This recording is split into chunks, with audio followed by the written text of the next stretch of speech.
ఆరోగ్యకరమైన అటుకుల చక్కెర పొంగలి. స్టవ్ వెలిగించి గిన్నె పెట్టి 2 స్పూన్ల ఆయిల్ వేసి డ్రై ఫ్రూట్స్ వేయాలి.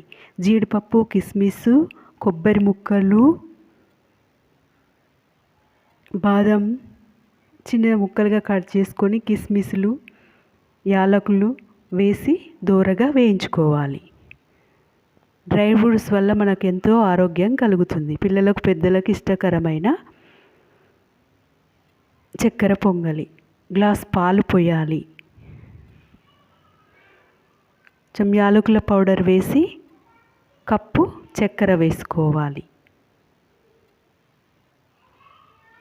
ఇలా డ్రై ఫ్రూట్స్ దూరగా వేయించి వేసుకోవడం వల్ల చాలా ఆరోగ్యకరంగా ఉంటుంది. అటుకులు కప్పు వేసుకోవాలి.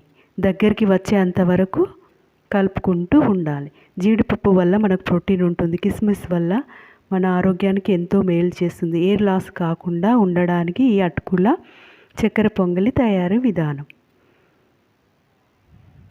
జీడిపప్పు వల్ల, ఎండు కొబ్బరి ప్రతిరోజు చిన్న ముక్క తినడం వల్ల మన హెయిర్ గ్రోత్ బాగుంటుంది. చర్మం కాంతి పెరుగుతుంది. అటుకులు మనం ఈవినింగ్ స్నాక్ లాగా తీసుకోవడం వల్ల జీర్ణక్రియ బాగుంటుంది, ఆరోగ్యానికి బాగుంటుంది.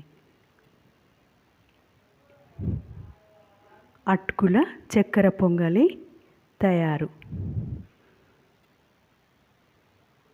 పిల్లలకు పెద్దలకు ఎంతో ఇష్టకరమైనది. కిస్మిస్లు, జీడిపప్పు, బాదం పప్పు, ఎండు కొబ్బరి, పాలు అన్నీ పౌష్టికమైన ఆరోగ్యం బాగుండడానికి ఈ ఆహారం.